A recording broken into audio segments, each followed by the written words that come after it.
పేదవాడి పక్షాన నిలబడతాం, ప్రజా గొంతుకై నినదిస్తాం. వాయిస్ ఆఫ్ వాయిస్లెస్, తెలుగువారి మనస్సాక్షి సాక్షి టీవీ. సాక్షి టీవీ ప్రసారాల కోసం మీ స్థానిక కేబుల్ ఆపరేటర్ ని వెంటనే సంప్రదించండి. విశాఖలో ఫుడ్ సేఫ్టీ లీగల్ మెట్రాలజీ అధికారుల తనిఖీలు చేపట్టారు. స్వీట్స్ అండ్ బేకరీ షాప్స్ లో తనిఖీలు నిర్వహించారు అధికారులు. ఫుడ్ సేఫ్టీ అధికారుల దాడులతో కలుషిత ఆహార బాగోతం బయటపడుతోంది. పలు షాపుల్లో నాణ్యత లేని ఆహార పదార్థాలు, కాలం చెల్లిన బ్రెడ్ గుర్తించారు. 20 బృందాలతో నగర వ్యాప్తంగా తనిఖీలు నిర్వహిస్తున్నారు అధికారులు. ఫుడ్ సేఫ్టీ అధికారుల తనిఖీలకి సంబంధించి విశాఖ మద్దలపాలెం నుంచి పూర్తి డీటెయిల్స్ అందిస్తారు మా కరెస్పాండెంట్ నరేష్. లైవ్ లో జాయిన్ అవుతున్నారు. నరేష్, చెప్పండి, బేకరీ ఉత్పత్తులు అంటే కనుక ఇంకా కల్తీ జరిగే అవకాశాలు ఇంకా ఎక్కువగా ఉండే పరిస్థితి. ఏమంటున్నారు లీగల్ మెట్రాలజీ ఫుడ్ సేఫ్టీ అధికారులు? మీ దగ్గర ఉన్న వివరాలు ఏంటి? బిందు, నిన్న మొత్తం కూడా విశాఖపట్నం వ్యాప్తంగా ఉన్న 42 చోట్ల పూర్తిగా ఫుడ్ సేఫ్టీ అధికారులు, లీగల్ మెట్రాలజీ డిపార్ట్మెంట్ అధికారులు దాడులు నిర్వహించారు.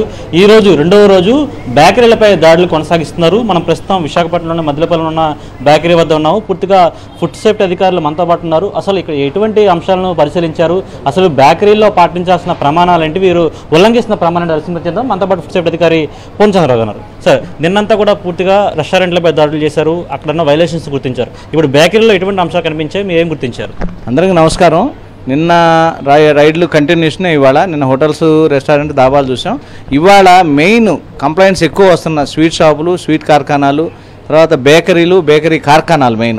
ఎందుకంటే వీటిలో కండిషన్స్ ఏంటంటే కనీసం మినిమం రాగానే శానిటైజింగ్ కండిషన్స్ ఉండాలి. తర్వాత స్టోర్, వాళ్ళ ముడి సరుకులు ఎక్కడ కొంటున్నారు, ఎట్లా స్టోర్ చేస్తున్నారు, ఫైనల్ ప్రొడక్ట్ సంగతి తర్వాత సంగతి. వీడు ఏమి వాడుతున్నారు అనేది ఆశ్చర్యకరమైన విషయాలు ఏంటంటే ఎక్సెస్ కలర్స్ వాడుతున్నారనే కంప్లైంట్స్ ఉన్నాయి, ఎక్సెస్ ఫ్లేవర్స్ వాడుతున్నారనే కంప్లైంట్స్ ఉన్నాయి, తర్వాత ఎక్స్పైరీ స్టాక్స్ అమ్ముతున్నారనే కంప్లైంట్స్ ఉన్నాయి. కానీ ఆశ్చర్యంగా ఎక్స్పైరీ కలర్సు, దీంట్లో వాడే ఎక్స్పైరీ కలర్స్, ఎక్స్పైరీ ఫ్లేవర్స్ వాడుతూ ఉన్నారు.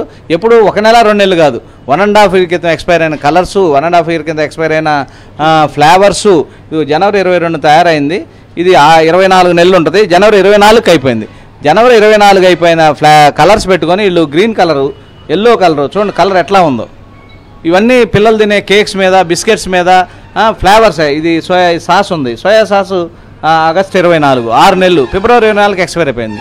ఇవన్నీ పక్కన పెట్టుకొని ఎక్స్పైరీ అయిపోయినాయి చూపించాలి. ఒక చిన్న రిజిస్టర్ రాసుకొని నాట్ ఫర్ యూజ్ అని చెప్పి పక్కన పడేయాలి. ఇవన్నీ కూడా మెయిన్ స్టోర్లో పెట్టుకొని ప్లస్ వర్కింగ్ స్టేషన్లో పెట్టుకొని ఉన్నారు. వర్కింగ్ స్టేషన్లో పెట్టుకున్నారంటే వాడటానికి రెడీగా ఉన్నాయనే కదా. అంటే ఎక్సెస్ కలర్ వాడటమే తప్పు, ఎక్సెస్ నాన్ పర్మనెంట్ కలర్స్ వాడటం తప్పు as per FSS act. Expiry colours వాడుతూ ఉన్నారు. ఇప్పుడు చాలా దారుణంగా ఉంది. తర్వాత శానిటైజింగ్ కండిషన్, మీరు కండిషన్స్ అడిగారు.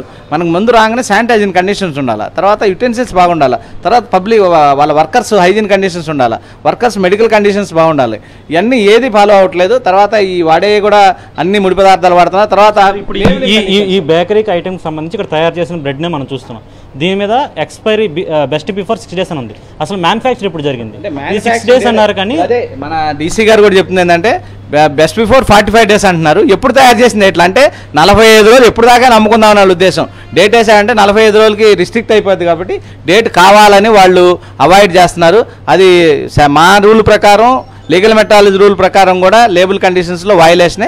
అది లేబుల్ మేము కేసు ఫైల్ చేయబోతున్నాం. లీగల్ మెట్రాలజీ సార్ వాళ్ళు కూడా ఫైల్ చేస్తున్నారు. ఈ బ్రెడ్ మీద అయితే ఏ కండిషన్స్ లేవు. ఇప్పుడు మాకు లేబుల్ కండిషన్స్ 10 రకాలు వేయాలి. Manufacturing address, batch number, manufacturing date, expiry date, తర్వాత FSSA logo, FSSA number, nutritional value, green symbol.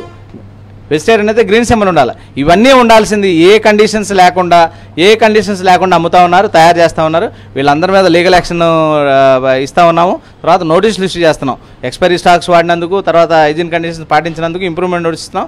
ఇవన్నిటి మీద కేసులు ఫైల్ చేస్తున్నాం. ఎడ్యుకేషన్ శాంపిల్స్ కలెక్ట్ చేస్తూ ఉన్నాం. మెయిన్ ఏంటంటే ఎక్సెస్ కలర్స్ వాడుతూ ఉన్నారు, నాన్ హైజీన్ కండిషన్లో తయారు చేస్తున్నారు కాబట్టి శాంపిల్స్ కలెక్ట్ చేస్తున్నాం. ఎనాలిసిస్ రిపోర్ట్ రాగానే వీళ్ళందరూ క్రిమినల్ చర్యలు తీసుకుంటాం.